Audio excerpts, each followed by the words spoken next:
നമസ്കാരം. ഇനി പറയാൻ പോകുന്ന കാര്യം എല്ലാവർക്കും ഒന്നും ലഭിക്കുന്ന കാര്യമല്ല കേട്ടോ.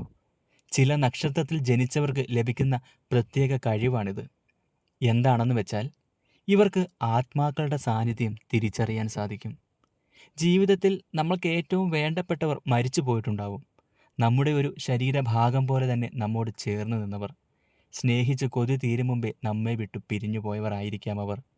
എന്നാൽ ചില പ്രത്യേക നക്ഷത്രത്തിൽ ജനിച്ചതിൻ്റെ ഫലമായി ഇവർക്ക് ആത്മാക്കളുടെ സാന്നിധ്യം തിരിച്ചറിയാൻ സാധിക്കും.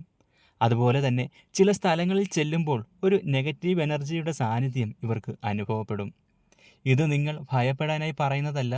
ഈ നക്ഷത്രങ്ങളിൽ ജനിച്ചത് മൂലം നിങ്ങൾക്ക് വന്നു ചേർന്ന കഴിവാണ്. സ്വപ്നത്തിലൂടെയോ അല്ലെങ്കിൽ നേരിട്ട് ജീവിതത്തിലെ ചില സന്ദർഭങ്ങളിലൂടെയോ ഇത് തിരിച്ചറിയാൻ നിങ്ങൾക്ക് സാധിക്കും. ഈ നക്ഷത്രത്തിൽ ജനിച്ച ഒരാളാണ് നിങ്ങളെങ്കിൽ, ഇങ്ങനെ അനുഭവപ്പെട്ടിട്ടുണ്ടെങ്കിൽ തീർച്ചയായും കമൻറ്റ് ചെയ്യാൻ മറക്കരുത്. നക്ഷത്രങ്ങൾ: ആയില്യം, തിരുവാതിര, പൂയം, പൂരം, ചിത്തിര, അനിഴം, കാർത്തിക, അവിട്ടം, മകം, ചതയം.